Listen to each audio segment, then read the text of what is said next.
Welcome to Silicon Bytes, episode 61, and this is an episode with a little bit of a difference.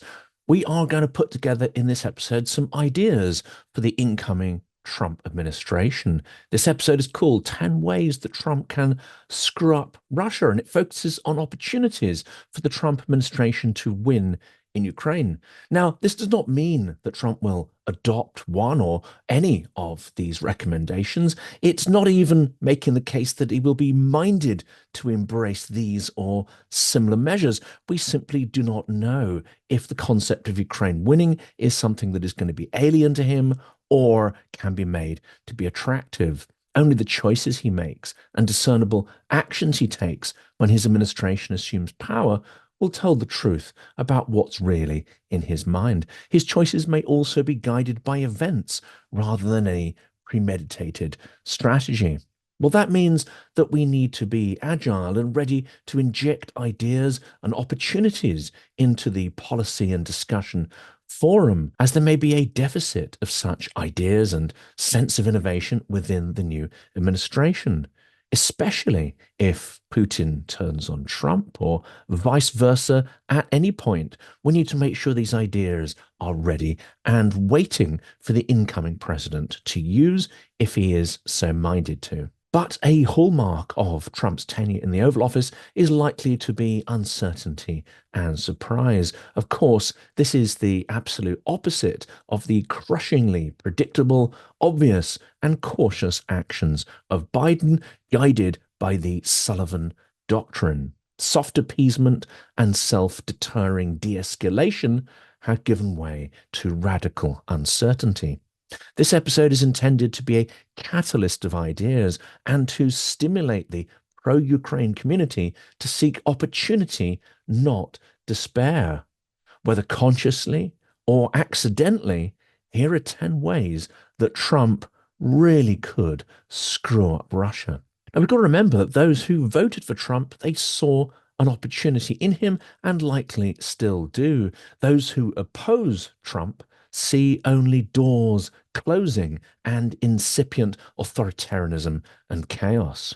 Russian propaganda is expert at driving this wedge wider and further apart and making it more and more toxic. It's incumbent on us to find ways to close this gap in perception and counter the propagandistic narratives and motives. Now, Trump made his core campaign slogan, in fact, something close to a commitment to be able to stop the wars, plural. Well, this war will not just stop overnight.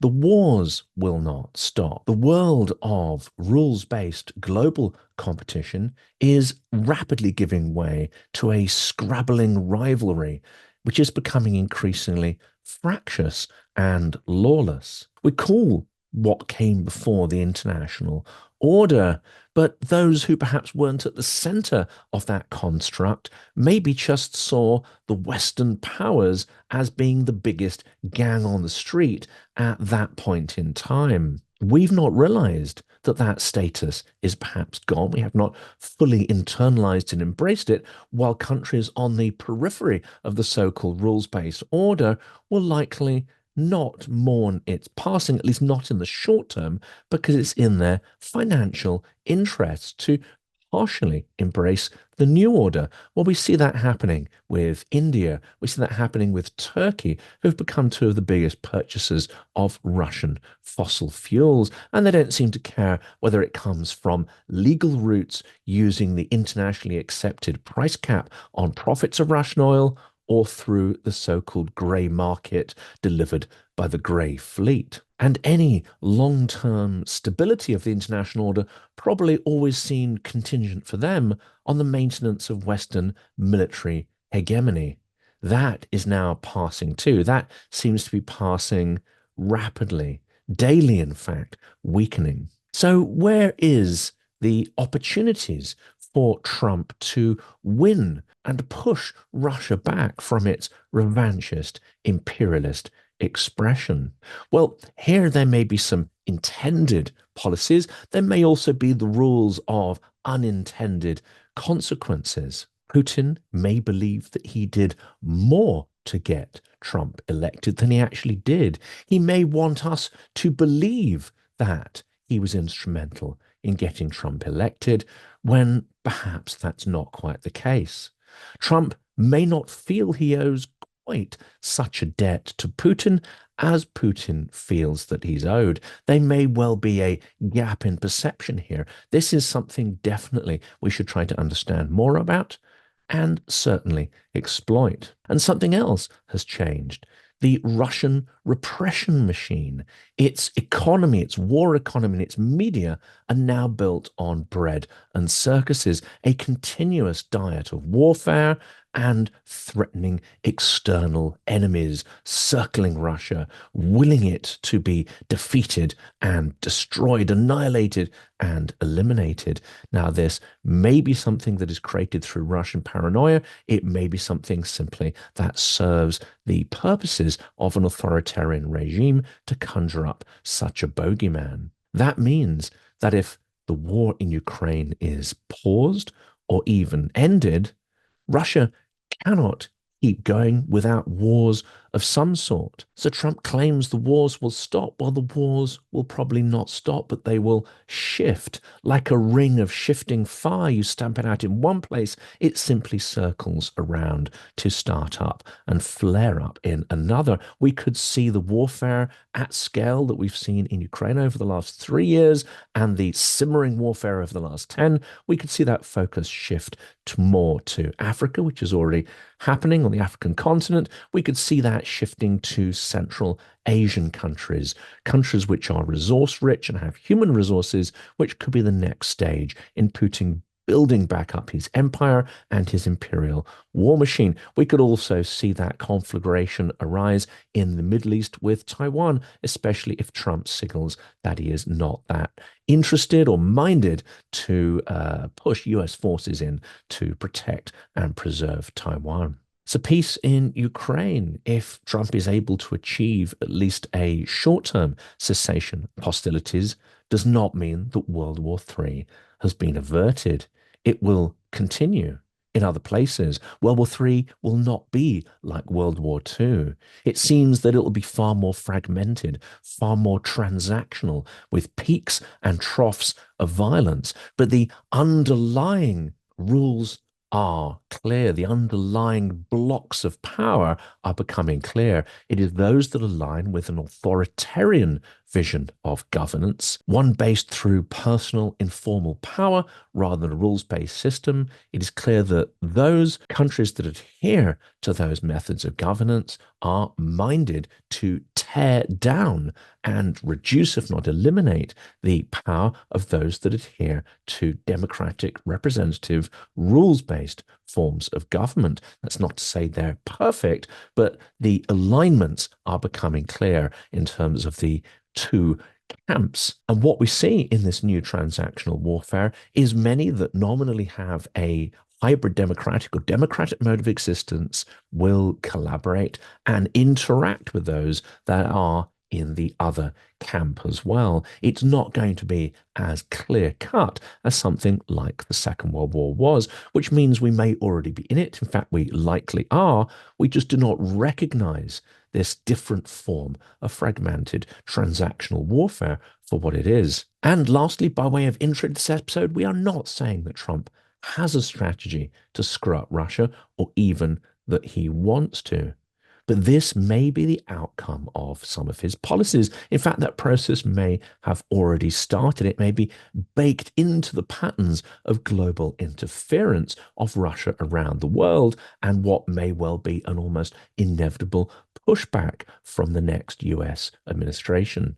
So here are 10 ways in which Trump could inadvertently, unconsciously, or even deliberately screw Putin. Number one, the response to escalation. Something that is absolutely distinct from the Trump administration, which really sets it apart from the Biden administration, is the reintroduction of strategic uncertainty into the Western response to Russian escalation. The one common factor of Putin's strategy is ever increasing and intensifying escalation. Over the last 3 years, Russia escalating right through Washington's perceived red lines has been dizzying. What has been surprising as well is the lack of pushback to this process.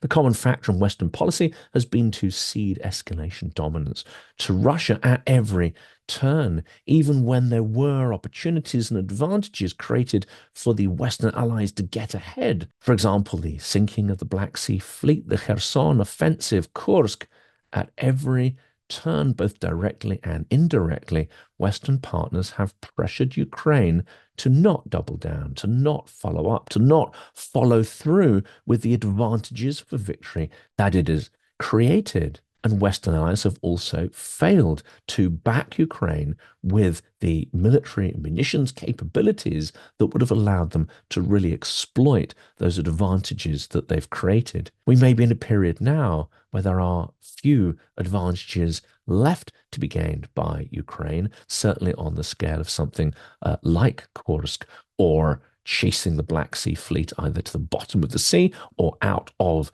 the Black Sea itself. The Sullivan Doctrine was to manage escalation, be predictable, do nothing to trigger Putin, create the illusion of control, even to the detriment of allies. Nothing that looked or felt like winning was permissible. Everyone loses, in a word. And that is to repeat the title of a book by Samuel Charap that may well have influenced Sullivan. And the theory behind this book is not that no one can score a win, but that to maintain the global balance of power in aggregate, one side and its proxies cannot be seen to gain a significant advantage over the other. The problem is Russia is not playing by the rules of win-win or lose-lose, but is always stuck in a zero-sum mindset where it thinks that if its adversary is losing, then it is winning, no matter the cost that it expends on that. There can never be any sense of victory unless Russia's adversaries demonstrably lose and preferably are crushed and humiliated. It's a strategy born of a primitive pre-industrial mindset, but that won't change quickly. That's a centuries-long process of transformation that is required, a generational change. And the rules have fundamentally changed with the election of Trump. We are no longer in the era of escalation management. He has apparently asked Putin to slow down or stop escalating. This happened on a phone call with the dictator last week, but I think Trump will be grievously disappointed. Putin's immediate response was to escalate by pounding Ukraine with drones and artillery and throwing tens of thousands of troops into renewed offensives in Donbass and Kursk. Putin will not stop until he is stopped. Indeed, he cannot stop of his own volition. He is on an automatic cycle of escalation, a kind of zombie president. This runaway troika of violence and trauma has no brakes on it. The fact that Putin continues to escalate may trigger a response in President Trump. He may take it as a personal slight that his requests to what he sees as an equal are being ignored, and so flagrantly. His instinct will likely not to be to manage escalation, but to gain escalation dominance in ways that the managerial political experts find rather scary and unpredictable. Scary because they cannot predict the course of events, losing the semblance or even illusion of control that the experts and professionals in the discipline of geopolitics will make them look less bookable, less bankable, less profitable. So maybe there is a silver lining that people will stop listening to people like Samuel Charap. And of course, another reaction may be that Trump escalates on Russia in ways that stop Putin in his tracks. The win here for Trump is to appear bold and to emerge as the visible winner, both publicly and privately. Get one up on someone that he admires, elevate himself to be equal to someone whose methodology, whose brutality he admires, and whom he sees as a top player, a top dog autocrat. Beating the big mafia boss at his own game, well, that could be a major win for Trump, for someone who clearly has a thin skin, making themselves appear tough, the alpha male. That certainly will have an attraction. And here is opportunity number two, showing indifference to Biden's red lines. Trump may not want to throw US money at what is perceived to be a European problem, especially when Europe does not step up its spending on its own defense in the way that many in the administration would like. And that's not just Trump's administration, that goes back many, many administrations over the last couple of decades. Equally, he may not care actually about the red lines. They're complicated, boring, inexplicable. It's entirely possible he may just tell Europe to do whatever it wants in its own backyard. Well, what does that mean in reality for Ukraine?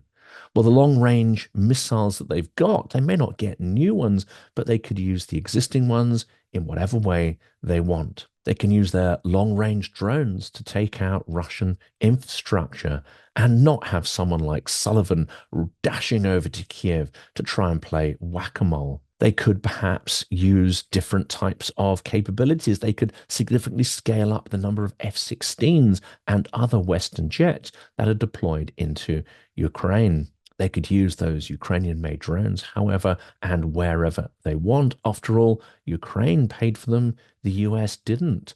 If the US isn't paying, I doubt whether President Trump will really care. Trump may well continue, in fact, expand a policy that Biden has only just loosened, and that is to allow US contractors to service American-made kit, complex equipment in the field. Trump will not really, I think, have any concerns about the personal safety of US contractors, but this could be seen as a great money-making vehicle, sending thousands potentially of US subcontractors to help support the Ukrainian war effort. That could be extremely profitable for his donors. The way also may be open for European trainers on the ground, even boots on the ground that may help Ukraine to defend itself, man the borders, relieve Ukrainians of those duties, releasing many thousands of Ukrainian soldiers to actually go to the front and bolster the troop numbers in the trenches and on the critical front lines, stop Russia in its tracks, stop it advancing as it has been doing over the last couple of weeks. Of course, these troops will become a target for Russian missiles. Trump won't care about that. I don't think he will also really care about the finer points of so-called escalation. If he is going to cut Europe off, if he is going to degrade NATO, he cannot have it two ways. He cannot also expect us to show restraint and continue to buckle down under red lines, which increasingly make little sense to many in the Western political sphere or defense and security industries. And here's another good one. Trump could allow allies to buy up US kit at scale. Think of the thousands of Bradleys that are currently sitting in the desert. They may not all be in working order. They may not all be brand new and shiny. In fact, pretty much all of them are not. But if Europe and Ukraine's allies were to pay for shipping them and repairing them at zero cost to the US Treasury, this is a huge win for Trump. The direct purchase of this equipment that is just sort of gathering dust in the desert, covering the cost of shipping, releasing the US of any costs for having to dispose of this equipment, that would be an extraordinary win. Trump could claim that he is turning scrap metal literally into gold, and he is helping to turn around the wasteful military industrial complex and make US administration profitable again. This could be a huge win, win, win. So that is the big win here for Trump. By ditching red lines, it may well free up Europe to be in action, allies to be in action to support Ukraine. It will free Ukraine up to do what it needs to do for its own defense. And in so doing, he has also got the American defense industry to pay its own way. Turning scrap into gold could be an extraordinary propaganda PR win for the incoming Trump administration. He is a highly transactional individual. So I could see why turning the military from a cost center into a profit center would be seen as an incredible win for Trump.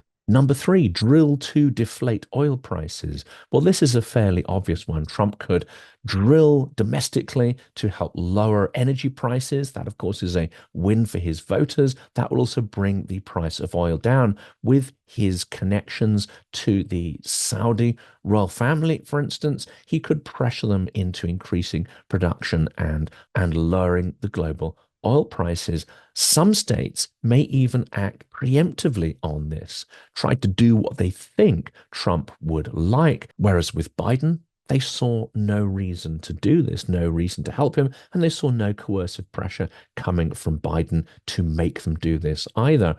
So this could be a huge win. This is perhaps one of the advantages of dealing with a despotic partner rather than a democratic partner. Obviously, this is not necessarily ideal for domestic US politics, but on the international stage, Trump's style may deliver a mortal blow to Russia. And why is that? Well, if oil prices start to go down significantly, Russia is well and truly screwed. The ebbs and flows of Russian civilization can be tracked to the price of oil over previous decades. The Soviet Union collapsed when oil prices were at an historic low. And Putin and the health of the Russian economy and people has risen almost in direct correlation with the rise of oil prices, though we saw in the first 2 decades of the 21st century. Oil prices go down. This is game over for the small profit margins that Russia makes on exporting huge amounts of hydrocarbon around the world. And it would be game over for the revenue that Putin needs to keep his militarized kleptocracy going. This point perhaps is the most important out of all of them. It would be a huge win for Trump in appealing to his base. It would bring down the costs of living for individuals, and it would also bring down the industrial costs as well, giving a boost to the US manufacturing economy. Number four, divide China from Russia.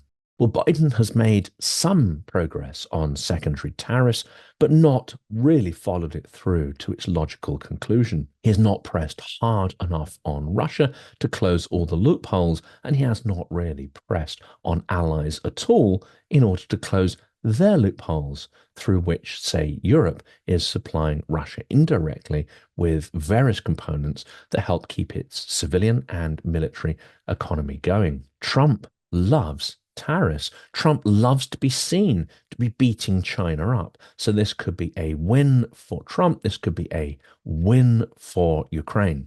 And the question has to be asked if this, and in fact, all the levers that we're going through in this episode are so powerful, well, why hasn't the Biden administration done them sooner? I think the obvious conclusion is that they didn't want to crash the Russian economy. They didn't want to force Russia into a catastrophic defeat.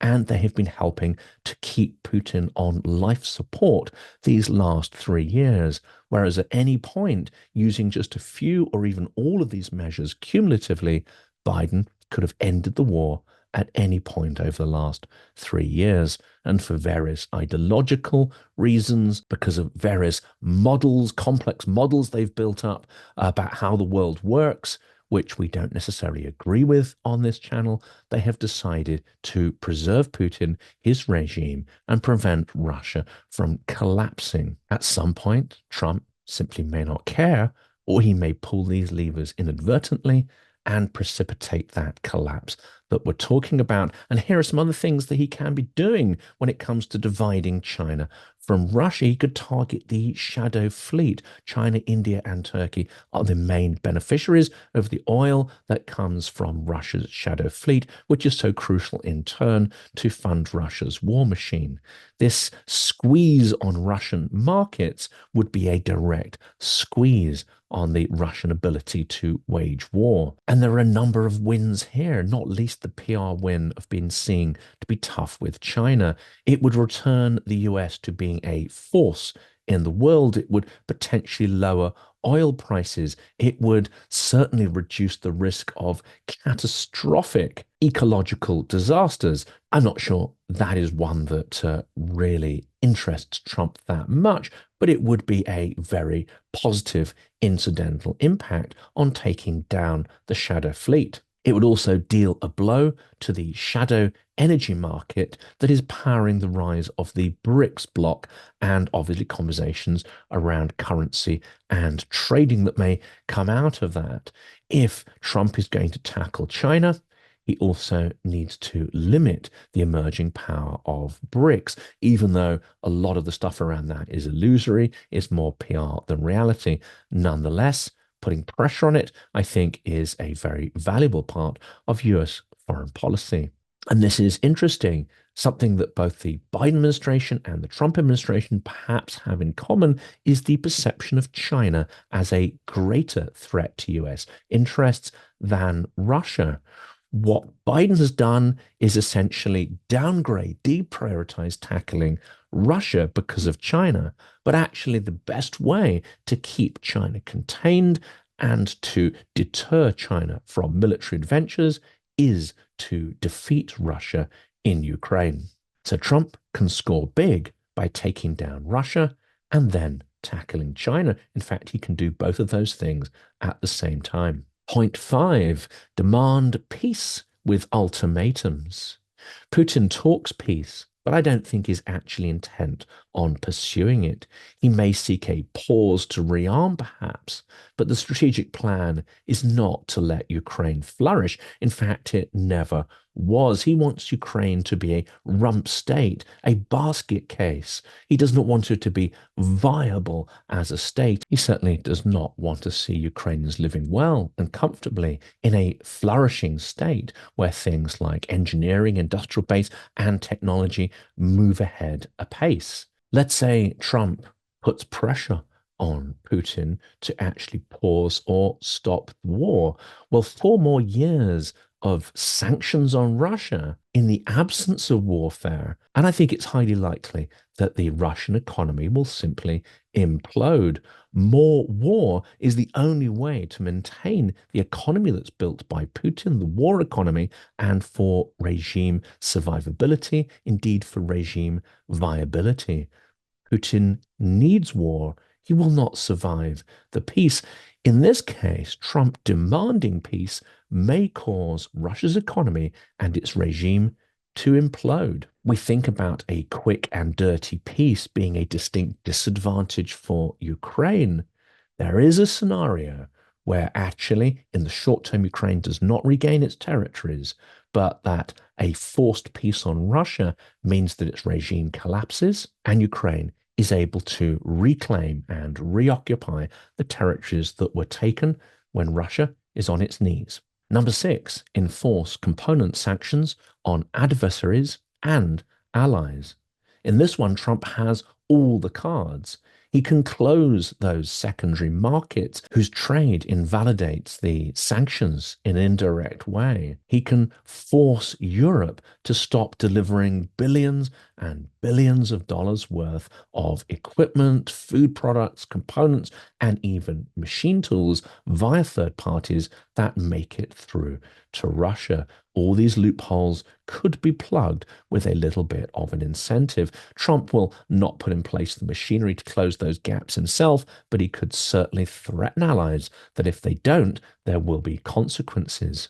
Trump could also force Europe to pass the entire $300 billion of frozen Russian assets to Ukraine. This would be a great way to ensure that taxpayers in the US do not have to foot the bill for war. This 300 billion could be used, as I said earlier, to help buy back equipment from the US, old equipment such as thousands of Bradleys, munitions, etc. Ukraine could commission new munitions factories either on its home territories in partnership with Western manufacturers. It could also buy up equipment and munitions on the world market. That's not necessarily cheap, but $300 billion would certainly keep Ukraine going for quite some time, possibly longer than the Russian economy itself is able to survive. So the threat from Trump, just the threat of imposing punitive trade tariffs may trigger a whole range of very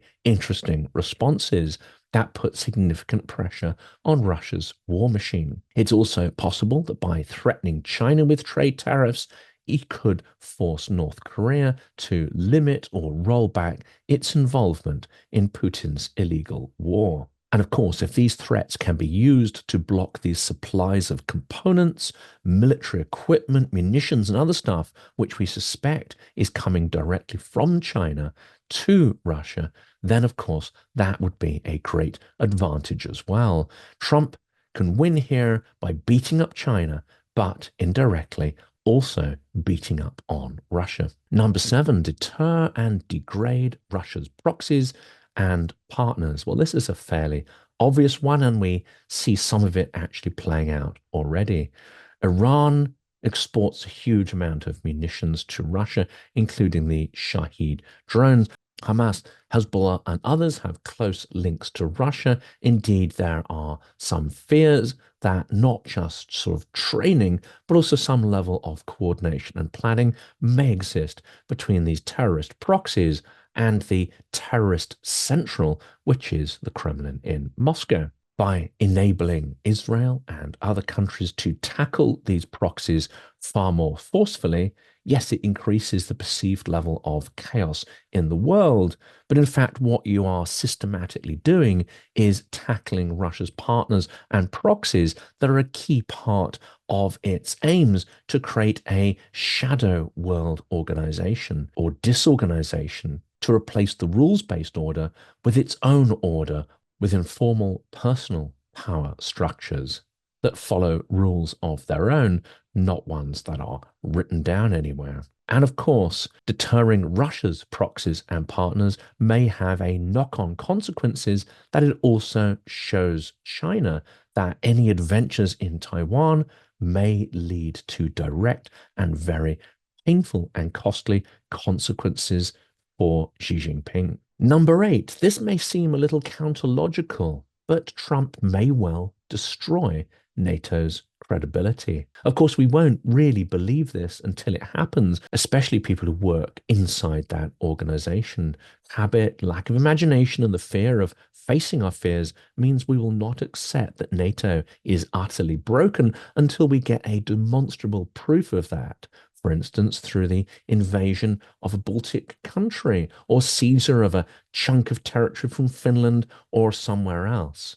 At that point, we may be forced to ask the question of whether we would risk nuclear Armageddon to seize back a couple of thousand square miles of uninhabited tundra in the far north of Finland, Norway, or somewhere else. And if we blink, if we don't force Russia out, it'll be too late. NATO will be done and all credibility will be lost.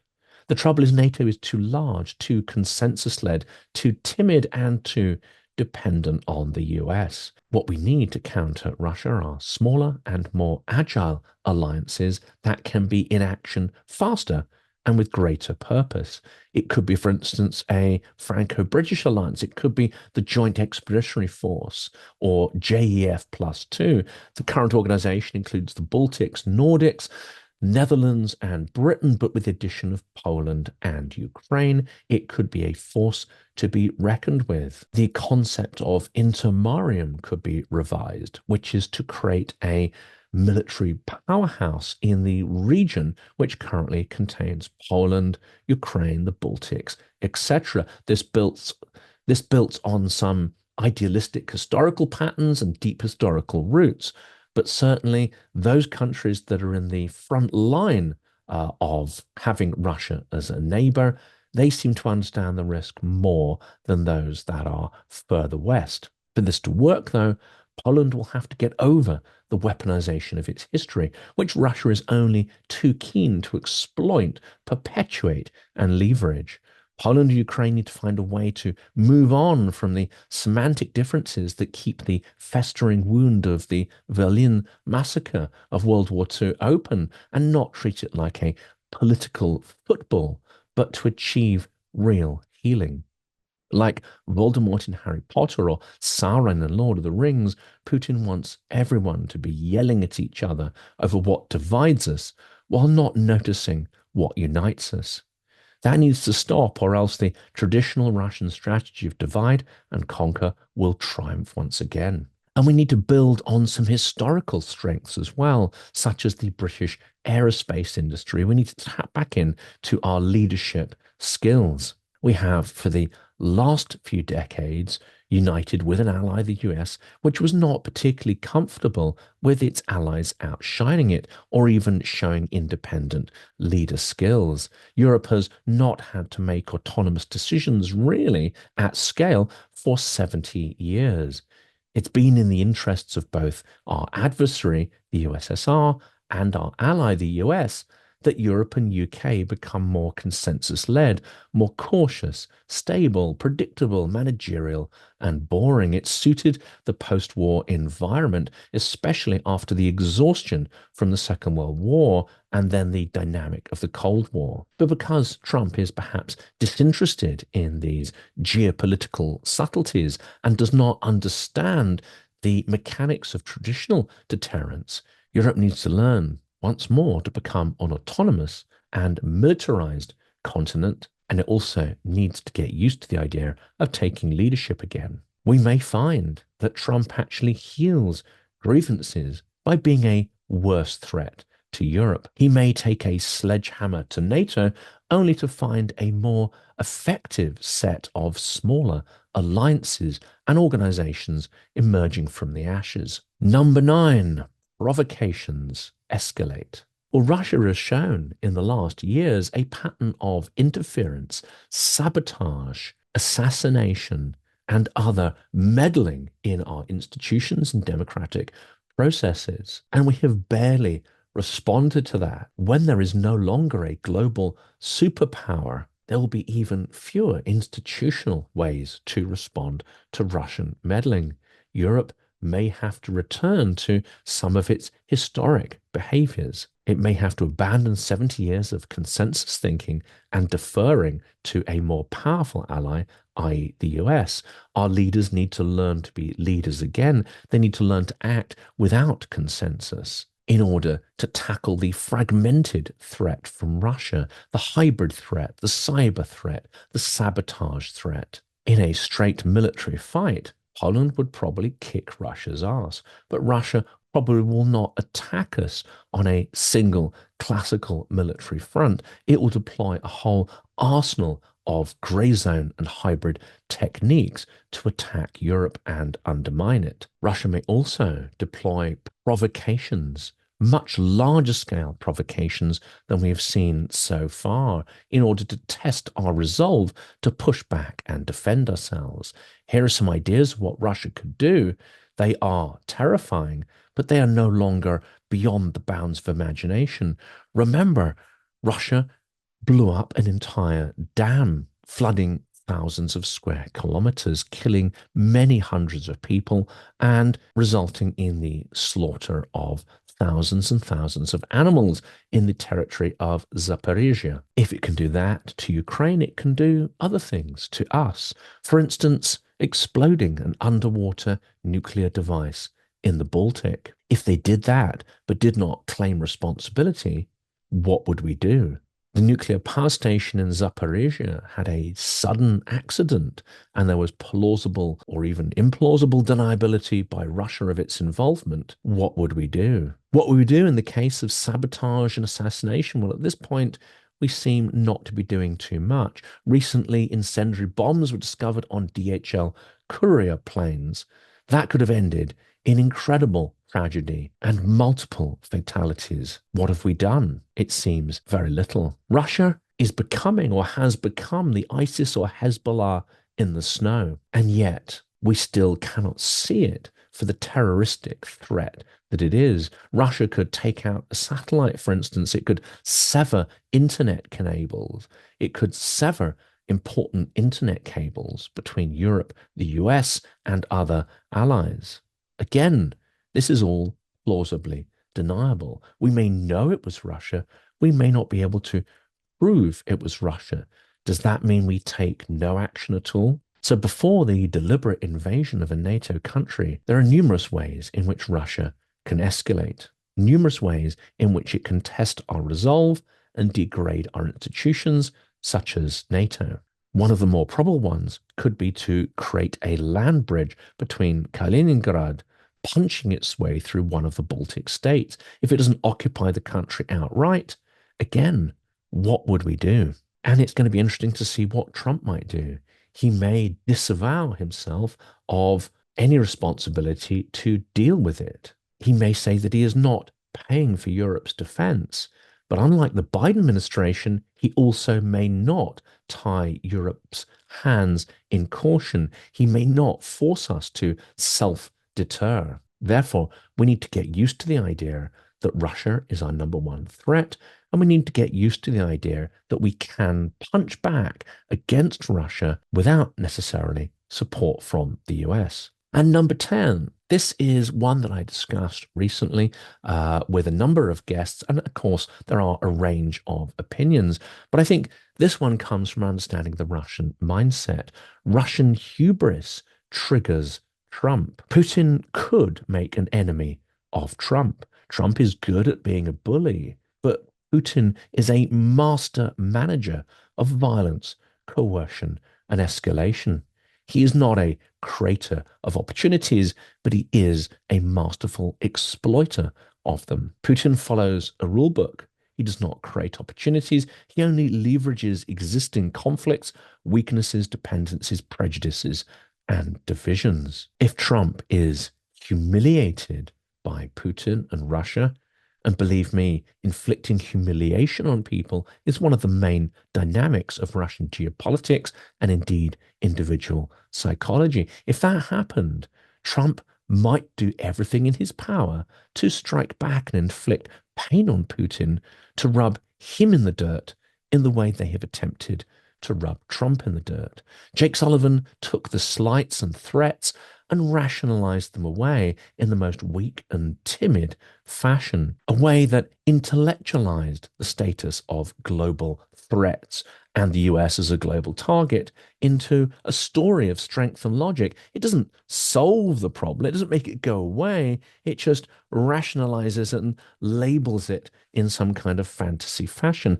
Well, that's what Sullivan seemed to be doing. But this was a story to make up for the fact that Sullivan had no answers and no ideas about how to deal with Russia. But this is not a situation that requires infinite rhetoric with no action, which is what we've seen in the recent Western tradition. Trump, I think, will be able to pull off an interesting trick. He can smile to Putin's face and then send Ukraine all it needs to start advancing again and more. He can send everything to Ukraine and allies to really screw up Russia and deny that that's what he's done. Trump is not adverse to lying. He doesn't feel the need to make these rhetorical statements that actually amount to nothing. He could, for instance, also open up Lend-Lease. He could turn the survival of Europe into a huge and profitable enterprise. And this is what the Democrats have been accused of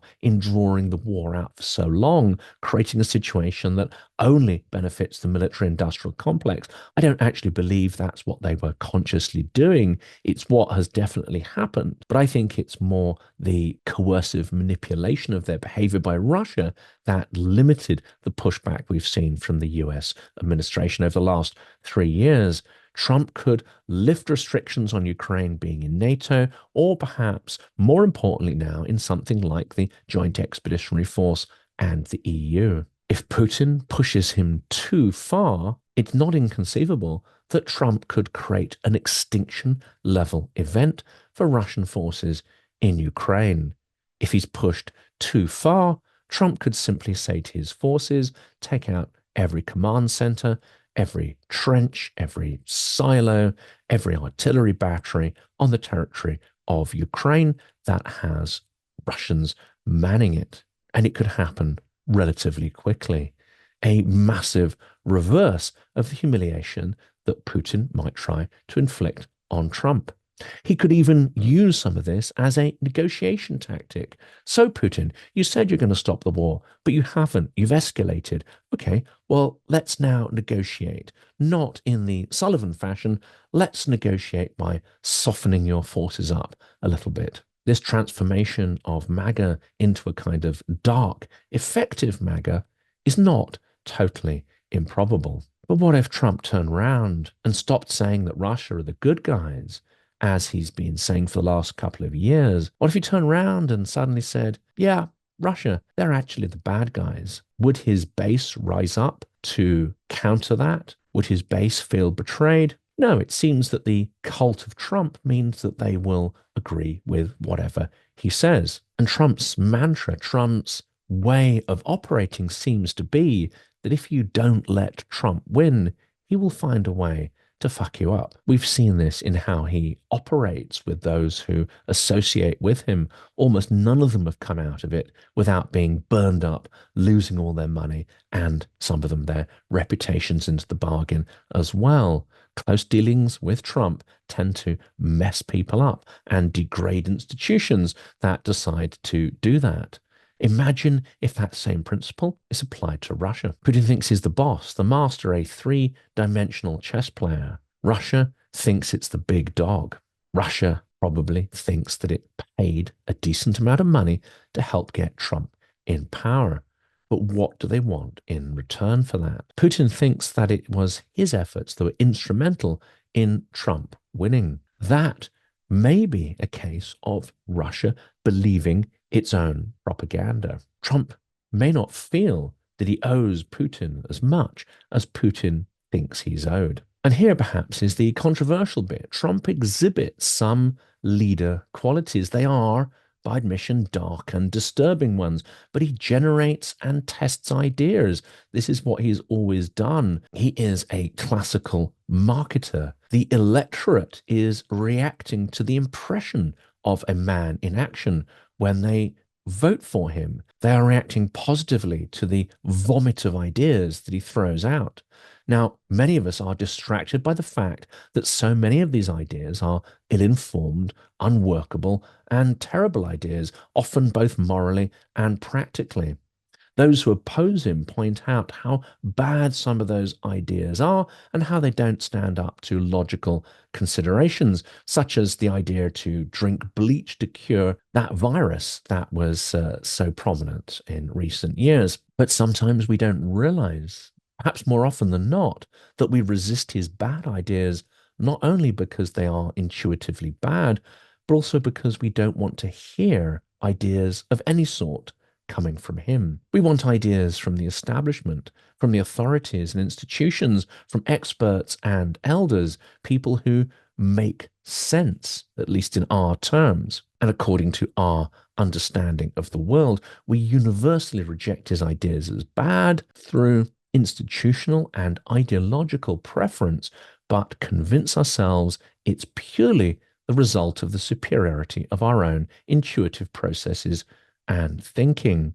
Trump supporters may say, well, that was a bad idea, but at least he's having ideas. He's behaving like what we perceive a leader to be, and you are all managers by rejecting it. And anyway, another idea will come along in a minute from Trump's promiscuous idea salad brain, and one of those may be a good one. This, I think, is how some of his supporters think and why they have such a reaction when we try to shut down everything that he says. Now, this last point is not necessarily a conscious win for Putin, but it may be how he reacts if he is slighted by Putin. Now, this one may not be a conscious win for Trump, but it is how he may react if he's slighted and pushed into a corner by Putin. It's not that Putin may push him too far, and it's not just theoretical that Putin may push him too far. In fact, there are signs this already has begun. Why? Well, because of Russian hubris, envy, and malice, concepts that are really important to understand Russia's behavior in the world. They need to project their own trauma and complexes back out onto that world.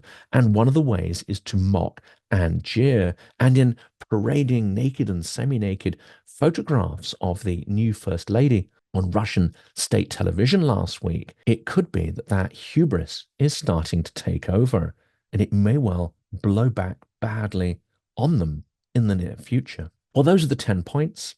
I know this is a much longer episode than usual, so thank you for sticking with it. Indeed, if you do get to this point, here is a summary of the episode and how we perhaps can create opportunities for the Trump administration that will degrade, push back, and contain Russia, and that may even lead to the end of Putin's regime. There is no way back for Putin's Russia. The war economy and the war media have taken over. The militarization of youth is now expanding apace within the education system as well. Having an external enemy is the only way of holding the regime together. It is not a creative system. It draws upon the worst aspects of Russia's history. It only uses things it finds from evidence that have worked in the past before. And what is the perception of Putin that has worked in Russian history? It is Peter the Great, it is Tsarism, it is Stalinism, it is the worst aspects of the parasitic, punitive forms of government that have perpetuated regimes in Russia. But it is these templates that Putin is using for modern Russia and to sustain his regime. Russia is not an ideas generator, is not an innovation generator, it is not an opportunity generator. Ukraine is all these things, Russia is not. As a result of that, Russians are all too easy to kill, unfortunately. They are also easy to beat. All you have to do is out innovate them, outthink, be inventive, and they won't have any way to deal with that. Russia does not really make anything except for digging stuff out of the ground and creating military gear. It is an extreme reward punishment transactional society. Russia underestimates Trump. In fact, it underestimates almost all of its adversaries. Russia may well see Trump as the same as them. That could be a mistake, which also helps to bring about their downfall. If Trump insists on imposing a peace on the territory of Ukraine, then there may be a scenario where this is more of an imposition for Russia than actually is for Ukraine in the long term. Putin is now getting ready to say no to Trump because he knows that his regime will not survive the peace. Trump may inflict pain on Putin to get him into a place to be ready to negotiate. And Ukraine needs to mobilize for that eventuality. There is a small fly in the ointment, I think, and that potentially is Donald Trump Jr. If we look at how Putin seeks to coerce and invest in certain people, then I think Don Jr. is the ideal target for them. He is a wrecking ball. He is a toxic mix of utter ignorance, privilege, and entitlement, but without his father's instincts for marketing and without his adaptability. Donald Trump Jr. is the lowest form of human being. He is imploding with rage and toxicity out of a desperate attempt to get out of the shadow of his father. Unfortunately, Trump forgives his children all their evils. But for any of the ideas to work in this episode, they need to be filtered through to people other than Trump Jr. They need to be filtered through to other people within the president's circle who may have his ear. Now, to an extent, we've fallen into one-dimensional thinking about Trump. We ignore his mafia instincts and ability to understand the function of informal power relations and indeed the coercion behind the scenes, not the public diplomacy that we put so much store by. Instead of The Art of the Deal, his book should have been called The Art of Breaking Rules. Putin is slavishly following his own rule book of escalation. Trump, however, seems to not just make up the rules as he goes along, but makes up ways on how to circumvent, bend, and break the rules. There is a certain type of dark imagination at work here, and I think this may not play in the favor of Russia. Russia will do everything to accelerate their own breakup as well. This is something we fail to see here. Putin is not acting in the interests of his people, in the interest of his country. He may be blind to what he is actually doing, and that is the accelerated breakup of the Russian Federation, weakening it to such a point where it simply flies apart. Something like the way we saw the dramatic collapse of the Soviet Union in the early 1990s. Getting Trump elected could be the one thing that accelerates the defeat of Russia and its self-destruction as a geopolitical entity.